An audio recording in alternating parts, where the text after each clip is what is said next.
guys, welcome back to my YouTube channel. For this video guys, pag-uusapan naman natin ngayon guys ang the latest and the newest edition ng loan products ni GCash, which is si GLoan Sakto. So ano nga ba ang meron sa GLoan Sakto? So available ba to sa lahat? Can we access this? And qualified ba lahat nito? So lahat-lahat yan guys, pag-uusapan natin about GLoan Sakto. What is GLoan Sakto? So si GLoan Sakto guys, this is a GCash fast and easy cash loan solutions where we can loan up to 100 to 500 pesos. So, ganun lang guys, a small amount lang talaga siya. Yung parang panawid lang to kumbaga. But it is only payable lang din naman guys for 14 days or 30 days. So, pipili na lang tayo doon. And ang maganda dito guys, 0% interest. So yes guys, you heard this right. 0% interest po itong GLoan Sakto. So convenient to para sa atin na mga beginner pa lang. So where we can use this GLoan Sakto ba? So lahat nga na nabanggit ko sa inyo kanina guys na pwede natin tong gamitin. Kunwari nagipit lang tayo and kailangan lang natin ng extra support na money like to pay bills, ganun. Kinapos kayo, kunwari pet sa de peligro niya. So wala kayong allowance. So pwede kayong mag-loan kahit pa paano. Alam niyo yung mga ganun guys. Or you can use naman this as payment method din guys to buy products. And of course guys, sa short amount lang na pwede natin ipag-cash out. We can cash out this guys as our additional funds or we make purchases outside GCash app. So, di kasi natin to guys i-withdraw. Then sabi din dito guys, we don't need to apply pala this GLoan Sakto kasi guys, this is a pre-approved loan. So, mag-notify sila sa atin guys once we are eligible. So, we need to wait guys kung kailan tayo eligible dito and kailan tayo pwedeng mag-apply dito to get this loan. So, what is GLoan Sakto's eligibility para maka-avail tayo nito? So, first guys, you must be 21 to 65 years old of age. So, basic naman yun. Then, second guys, you must be a Filipino citizen guys. Then, next guys, you need to have a fully verified GCash account. So, requirements yun. So, fourth guys, you have a good credit record. So, and did not commit any fraudulent transaction. So, natitrace kasi ni GCash guys yung mga credit records din natin or credit scoring natin like outside the GCash app. Possible guys na hindi tayo qualify dito pag may mga ganun tayong transactions or may mga ganito tayong mga actions. And lastly guys, to have this GLoan Sakto guys, we need to have and maintain a good G-score. So mahalagang malaga pa rin guys ang role ni G-score dito guys. Alam niyo naman guys, si G-score ay ito yung trust score ni GCash app and ito yung basis ni GCash talaga guys to have our offer para ma-qualify tayo sa mga GCash loan offers. So G-score is the key pa din talaga guys. And I have a lot of videos naman guys how to increase your G-score guys para mas mataas guys yung chance na ma-offeran tayo ni GCash ng mga ganitong loan products talaga or mga loan offers nila sa atin. The next guys, how to avail this GLoan Sakto. If ever naka-receive na tayo ng notification or message from GCash na eligible na tayo to apply and qualified na tayo to apply this. So, decided na tayo guys na i-loan to kasi short amount lang naman. So, isi-share ko sa inyo guys yung very quick step-by-step lang naman para ma-avail natin to or makuha or ma-disburse natin tong GLoan Sakto directly to our GCash wallet. So, first step guys, on our GCash app, may feature dyan guys na borrow. So, itap natin yan. Then, sa next step guys, lalabas dyan yung tatlo guys, si GGive, si GLoan, tsaka si GCredit. Of course, si GLoan ang itap natin. Then, sa step 3 guys, para makapag-start na tayo, of course, click natin yung get started. So, sa step 4 guys, please know that loan amount is fixed. So, we need to select our purpose of loan. Dyan nakalagay na portion. Then, after that guys, tap get this loan. Then next step guys, we need to review our loan terms and kapag na-review na natin guys, of course tap natin si continue.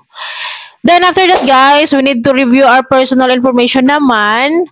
Ayan, i-check nyo mabuti guys yung personal info nyo dyan guys kung tama na. Then tap natin guys yung next of course para makapag-proceed tayo. So step 7 guys, we need to agree the data privacy agreement. Check lang natin yung box na maliit dyan. Then click natin yung submit after. Then of course, sa next step, agree din natin yung mga agreements nila. Check lang natin yung mga box dyan guys. Then click natin guys yung continue. Then next guys, we need to check the amount na ma-receive natin sa GCash. Then confirm lang natin guys kung okay na kayo dyan sa portion na yan. Then guys, sa step 10 naman guys, we need to input the OTP kasi normal naman yan kapag nag-confirm tayo, nagdi-disburse tayo ng pera, may OTP talaga from GCash. So, pag na-receive nyo na yan, of course, i-type nyo, then click natin yung submit. Then, sa last step guys, you will see a confirmation that you have successfully applied for a GLoan Sakto. So, sabi dito guys, your loan amount will be sent to your GCash account within 24 to 48 hours. Pero guys, no worries naman kasi according to my experience, kapag mga GLoan, GGives, GCredit is real time yan. Ang disbursement ng pera niyan to our GCash wallet is real time. Kaya don't worry guys kasi isasend talaga sa inyo yan agad-agad.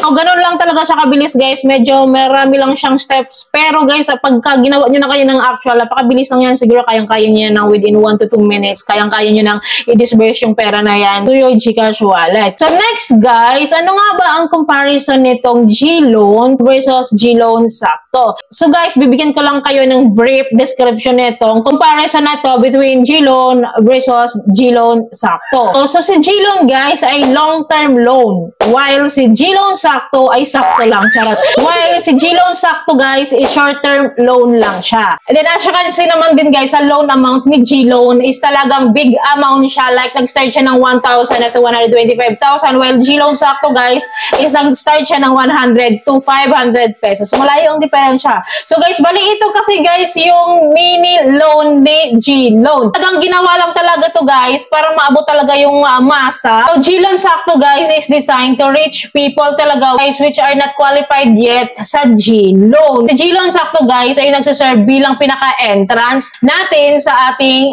GLoan offers. Ikaw ay bago pa lang maglo-loan dito sa GLoan, so hindi tayo mabibigyan agad guys ng GLoan offer nang ganun ka-huge guys tulad dati na wala pa itong GLoan Sakto. Parang dito muna tayo dadaan guys, so offeran muna tayo dito sa GLoan Sakto. At kapag na-avail natin itong GLoan Sakto guys, i-evaluate tayo guys kung qualified, dapat na ba tayong offeran ng GLoan offer ng mas mataas. Unlike kasi before guys, na antayin talaga natin na ma-offeran talaga tayo ni GLoan kasi wala pang GLoan Sakto noon. Kumbaga guys, this time guys, if you are new, hindi ka pa nakapag-loan dito sa GLoan, parang dadaan ka muna dito guys sa GLoan Sakto nila. Kailangan mo muna tong i-avail para doon ka i-evaluate and mabibigyan ka guys ng chance ma-upgrade yung account mo to GLoan na talaga na higher yung amount and mas longer yung long term. But anyways guys, alam ko tatanungin nyo to, what if may GLoan na ako ay naka-avail ako ng GLoan, pwede pa ba ako sa GLoan Sakto? So the answer guys is no. For those who availed na sa GLoan offer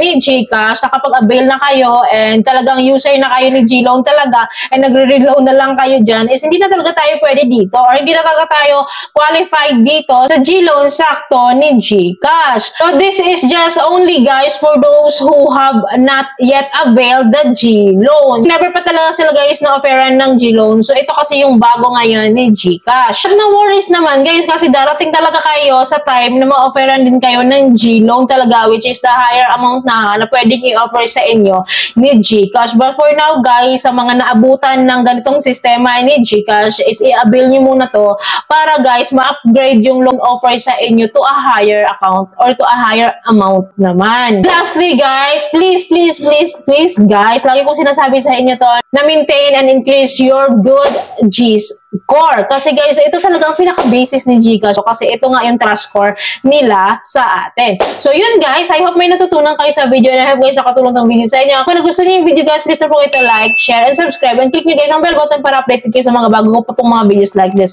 Guys, thank you for watching this video. Bye!